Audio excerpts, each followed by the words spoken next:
Well, I think the global situation is that in past couple of years, we have a decline of the oil price.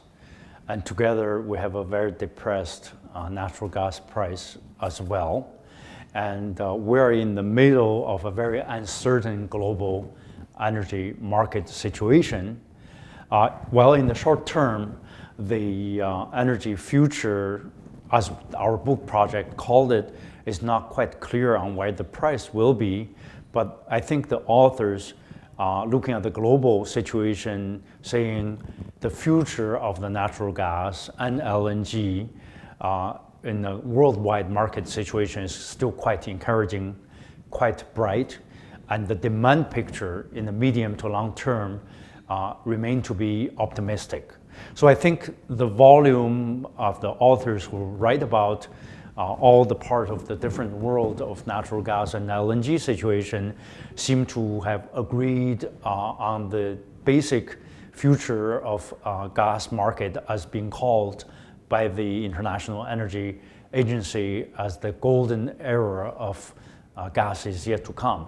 And so in that sense, we have, I would say, cautiously optimistic projection of the group of the authors. I think the book itself would be a very good contribution to all those policymakers, gas market business executives, and academics who are trying to find out what is happening with the global gas and LNG market. And the book itself is a major contribution to understanding that global context.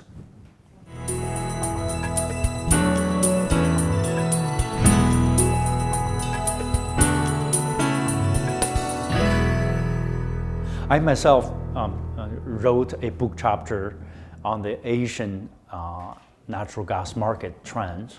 Of course, we also have another colleague who wrote specifically on Japan, because Japan is by far the largest LNG importer in the world. But overall, between Asia, including Japan, we're looking at probably the most dynamic region in the global natural gas and LNG market, in the sense that 75% of the global LNG is being exported to Asia. Whereas among this 75%, Japan, as a very established importer, taking about 50% of that. So you got Japan, South Korea, very established, the largest and the second largest LNG importer in the world, plus China, which produces most of its own natural gas, is fastly growing its natural gas consumption as well as import. So China would be, in the next 10 to 20 years, becoming the largest gas consumption country in the world. By 2035, China alone would consume about the same amount of natural gas as that of EU countries combined. So the entire Asian region, if you look at the natural gas and LNG demand situation, in about 10, 20 years, the whole region will actually increase the demand by the total amount produced by the United States today. So you're looking at global picture, $200 billion worldwide investment in LNG. Some of them in production, some of them about to go production, others plan to be in production. Most of that is targeted at Asia. So the ASEAN countries, the Southeast Asian Association economies, will add the capacity of entire Japan's gas demand.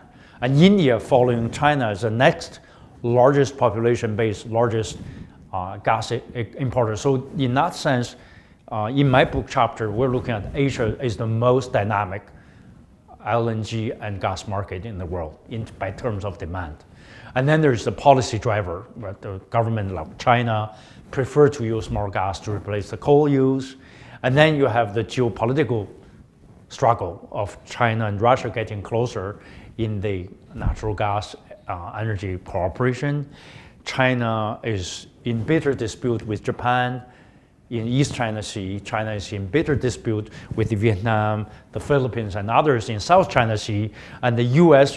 is supporting Japan and Southeast Asian countries trying to contain China. So you're looking at, for natural resources, a natural gas reserve in East and South China Sea, in these areas, a very intense geopolitical struggle. So you look at the continental and maritime geopolitical implications of natural gas, also making Asia a much dynamic and interesting region to watch. So that's basically how I look at the Asian market trends in this book chapter of mine. Yeah.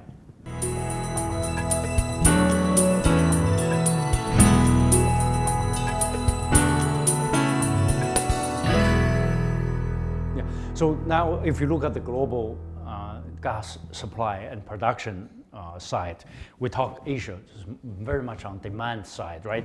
There's Indonesia, Malaysia are producers, but they're not as big. Australia is the big producer. Qatar in the Middle East is a big producer. And these are producing mainly global LNG supply, right? Then you have Russia and Iran are two continental gas-producing biggest powers of number one and number two. They will be competing through continental pipeline structure with LNG supply. Then there's emerging Africa, Western, especially Eastern African, gas development is coming along. But Africa alone has over 1 billion of population of its own. It needs a lot more gas and oil. So if African development catching up, then number one implication, it will ease the Africa-based global absorption, because if Africa does not produce enough gas, it has to import gas from somewhere else. If West Africa or East Africa all producing gas, then may supply the continent itself. There's the self-efficiency part of it is good news. If they get more development, they can do LNG export.